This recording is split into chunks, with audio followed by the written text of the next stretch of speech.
Welcome, everyone, to another edition of SCRC's Let's Talk Caregiving. I'm your host, Roberto Velasquez, President and CEO of Southern Caregiver Research Center. And I'm here, as always, with my co-host, Marta Rañón, our Executive Vice President. Hi, Marta. Hi, Roberto. Today's special guest is Faezeh Nemati. Faezeh is the owner and executive director of ComForCare Home Care in North San Diego. Her passion for caregiving began after witnessing her father care for her grandfather following a life-altering accident, an experience that inspired her to build a care agency rooted in dignity, compassion, and reliability. Thank you so much for joining us today, Faezeh. Really glad you're here. Hi, everyone. Thank you so much for having me here today. I am so glad that you are here because I know a lot of our caregivers have brought up this question of what to do when the decision has been made to relocate the person that they're caring for. And it could be really many different things, right? It could be moving into living with another family member, maybe they're going into a facility, but that transitional period is something that becomes a little bit more challenging. Can you speak a little bit more about that, what that is like for families? Yes, actually, I saw how overwhelming and disorienting caregiving transitions can be with any transition or relocations. From going, it can be just like an accident, or even moving to a memory care facilities due to the dementia, or anything like even not moving from the house, just staying in the house, but changing the situations for the clients. Something happens to them. So actually, years ago, my grandfather, who had always been strong, independent, full of joy, actually, he was in a horrible accident while doing something like as simple as going to buy bread for the family. So, and the accident left him bedbound. And over time, he also began to show signs of dementia. So I saw how, and I was witnessed how my father and his siblings was like struggling to take care of him. All of them were like far from him. They were all living in different cities. So they were started rotating trips to go care for him. And I know how it can be struggling and stressful for not even the family, even for me as a child that witnessed that on that time. So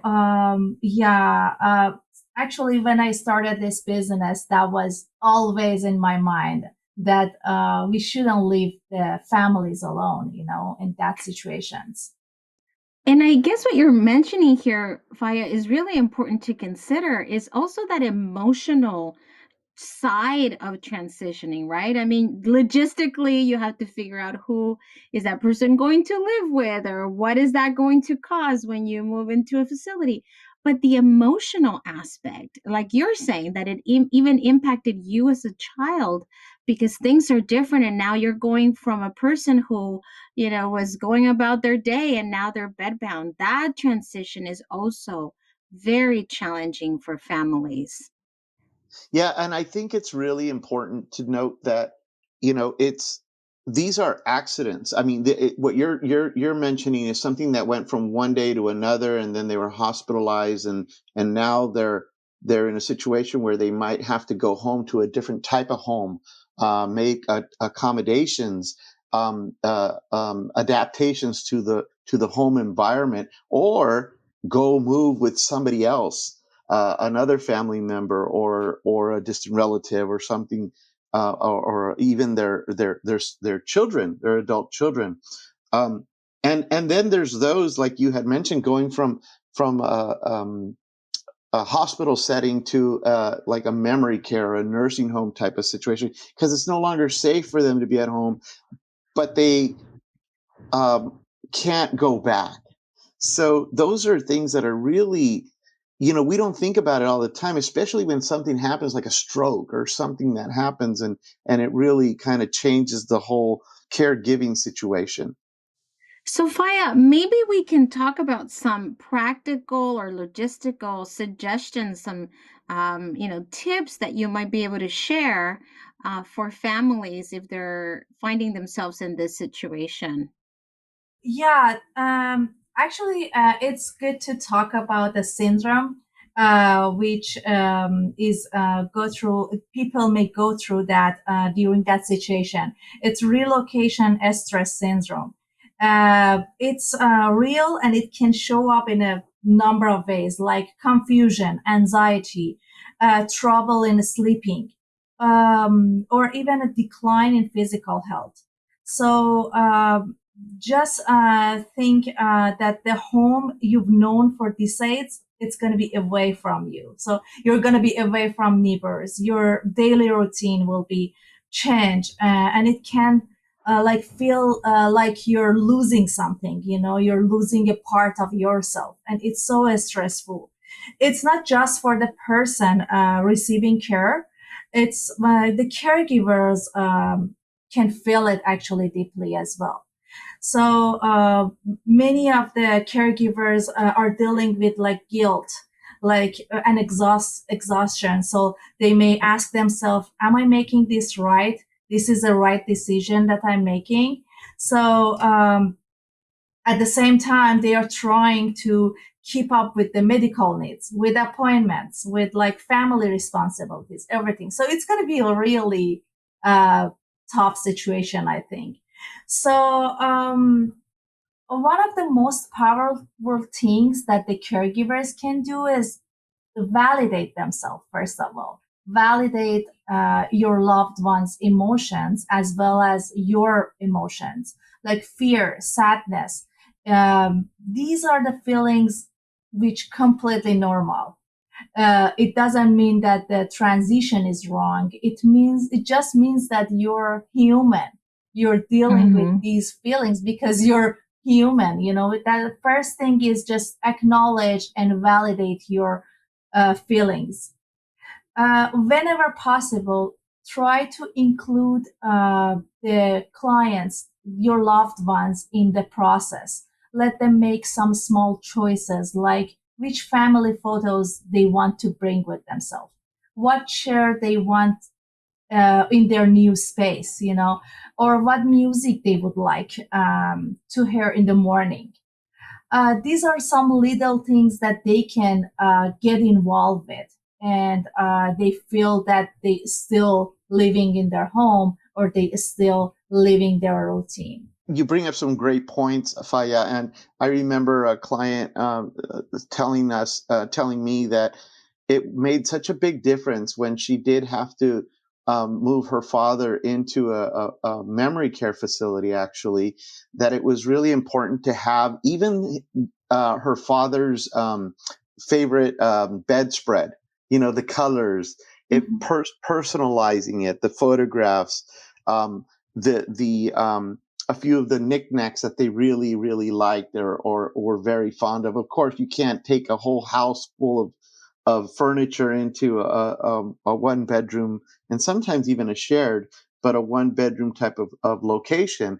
But it's very important to personalize it and bring in those colors and even the clothes that they like to wear, as long as they're still, it's still suitable. But yes, very important points. Yeah, even the smell of their favorite coffee in the morning, that's going to be a lot for them. These small touches go a long way in helping them uh, to feel safe and supported through the change.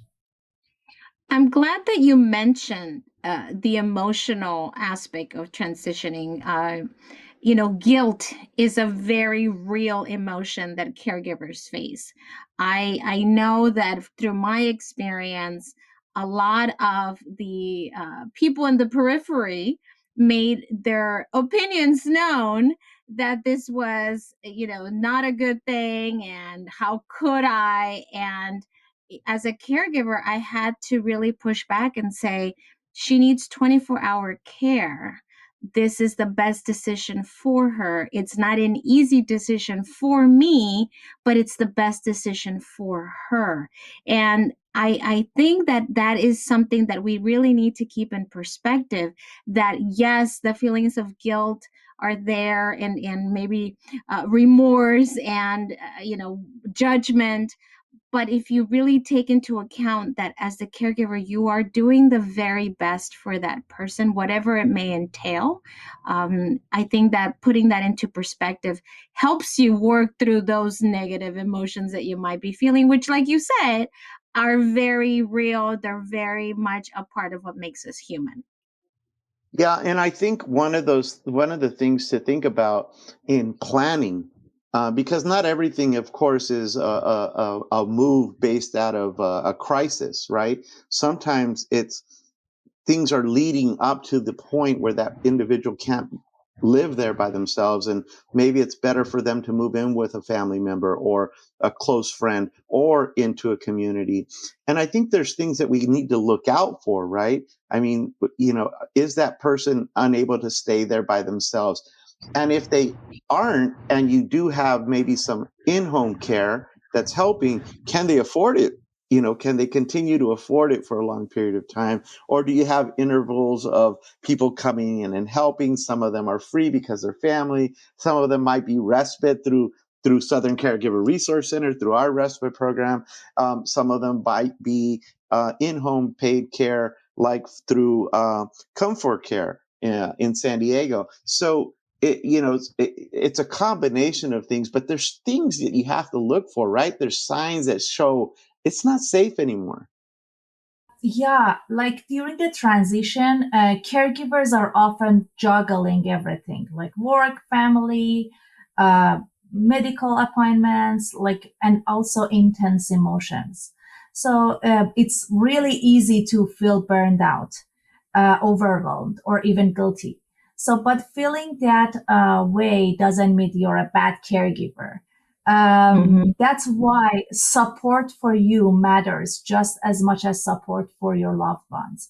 Yeah, at ComForCare, we emphasize the importance of respite care, giving family caregivers a break, even if it's just for a few hours or a few days. That time to rest and that time will help them to rest and reset, and can make all the difference. Marta, I'm going to ask Marta this, and I know it's personal, but you've normally talked about these things. When you had to make your decision for your great aunt that you used to care for, you brought her to live with you. And what were some of the signs that you looked at? Well, it was definitely, I learned as I went. I was not expecting to be in that position, and even to move her and uproot everything that she knew and I had seen for many, many years, right? That was her home for like 35 years. And I noticed at that time I didn't know it was dementia, but I was caring for her. Had the power of attorney, healthcare directive, and I was 100% her caregiver. But I started noticing some signs of dementia, and she would forget things, and she didn't know how to go about the mornings of taking a shower and eating breakfast. And I was working, like you said earlier, right, trying to balance work and maybe children or home life. And I thought, I cannot leave her here by herself. So my transition was, I started spending more time with her on the weekends, for example, and just spend the whole from Friday to Sunday night. And then it got to a point where I couldn't really do that. I just couldn't spend all my time just figuring out how to spend time with her at her house when I had all these other things that I needed to take care of. So then it just became an easier, and of course I say that in quotes because it's always a challenge and difficult, but that's when we decided to bring her and live with us, because then at that point she was in my house. I was there. I could see her. If something happened, part of my biggest worry, Roberto, was that I would go home. I'm sorry, I would go to work and I would call her throughout the day and she wouldn't answer the phone. And I would think the worst. Oh my gosh, she fell and there's something wrong and it's an emergency. And I would call and I would call and she wouldn't answer and she wouldn't answer. Well, I come to find out she wouldn't answer because she didn't have her hearing aid on. And so she didn't know that the phone was ringing. And so that's why she wasn't answering. But in the meantime, I was at work worrying that she had fallen and hit her head and was unconscious. And now I had to rush and take her to the emergency room or something. So it was becoming too much of a stress. In this case, my stress of not knowing was worse than to just bring her and adapt to her needs. Wow, thank you for sharing that. I know you've told me that story before, but now you shared it with everybody. And I think that is really important for people to hear, what were some of the indications for you to make a decision to move your great aunt who you cared for so deeply. And Faya, I wanted to ask you, I know in your company you have a program, I think you could call it transitional care. And I'm sure you have some examples of some families that have had to move and maybe their decisions for making those moves. If you could share some Yeah, of those, that'd be great. yeah, we have a program called Transition of Care. So that's for helping clients who are at hospital to get discharged and get home safe. So our caregivers can stay with the clients at the hospital even from the first point when they get admitted to the hospital. They can stay with them and help them during their stay over there. And then at the point of discharging, they can help the client to get discharged, go over the discharge plan with the nurse over there, and then go home with the client, transferring the client to home, and then even go through the discharge plan with the families or family caregiver. So family caregiver don't need to be worried about discharging their family member, their loved ones to get home safely. And the caregiver can stay with the client for even a month, couple weeks, to make sure that the client is safe and not gonna go back to the hospital again. So we call it transition of care, and we help the clients to get transitioned safely. Yeah, that's such an important program. I appreciate you sharing that because once again, sometimes you're in it and you just have no idea what to do or how to begin. I know that at Southern Caregiver Resource Center, our family consultants do a lot of coaching. They do a lot of consult with family caregivers. Of course, our clientele, our family caregivers, are usually at home, and we provide them with comprehensive services to help try to maintain them at home. And sometimes that does include in-home care. That sometimes it includes respite services. It includes a lot of emotional programming, like through our counseling and support groups. And Marta and her wonderful team, they do these wonderful educational programs out in the community to provide additional training and education. All of these different things to try to get them to become better caregivers in this long journey. Many times it's years and years and years, but things change, right? Especially when you're dealing with somebody with dementia, with Alzheimer's specifically, every so many months things change. It doesn't stay the same. So knowing that there's family consultants at Southern Caregiver Resource Center or programs like yours, Faya, that can help people transition is really, really important. Okay, so at this point, I think, yeah, we work with Southern Caregiver Resources. We are your vendor to provide the respite care for all the families. And also, we do provide respite care for San Diego Regional Center. So for all ages, especially kids with autism and disability. So we provide respite care for the families to take rest, just being away from the kids and just a little bit, be free of mind of them.